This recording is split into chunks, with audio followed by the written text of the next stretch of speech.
Handa na ba kayong ipaglaban ang ating konstitusyon? Handa na ba kayo na yanigin ang Senado? Hindi tayo pwedeng iwalang hiya ng mga yan. Kitang-kita naman, malinaw na malinaw sa ating saligang batas. Pagdating ng articles of impeachment dito sa Senado, anong gagawin? Trial! Hindi remand, hindi dismiss. Anong ibig sabihin ng trial? At ano'y iniintay ng sambayan ng Pilipino? Walang iba kung hindi yung pagpepresenta ng ebidensya, yung pag-aayin ng mga exhibits, at pagko-cross-examine ng mga testigo. Bakit hanggang ngayon ay hindi pa nila ginagawa yan?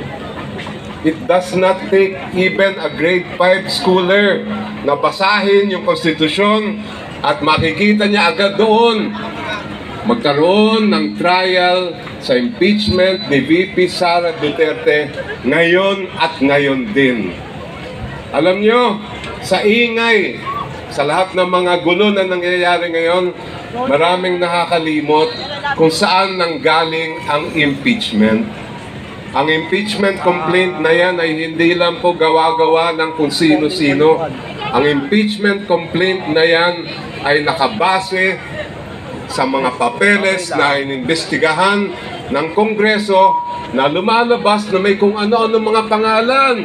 Mary Grace Piato, Marian Rivera, meron pa raw Jose Jocno Jr.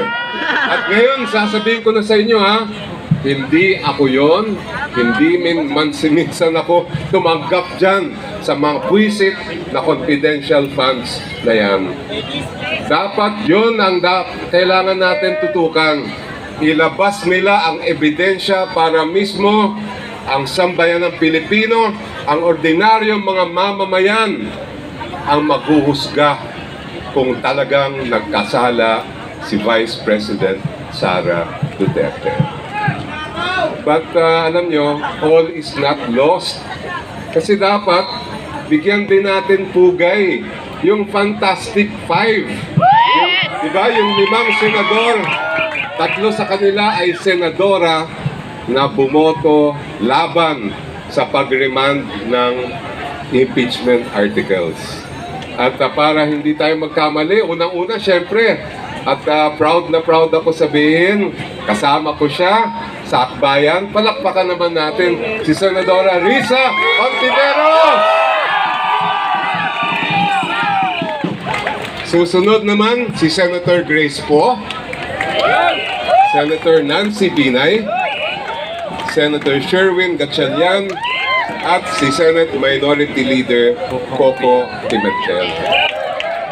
Kailangan po, kahit pagod na tayo, kailangan tuloy-tuloy yung pagsisigaw natin dyan sa gusali na yan. Sundin nyo ang konstitusyon ngayon. Sundin nyo ang utos ng bayan. Maraming salamat.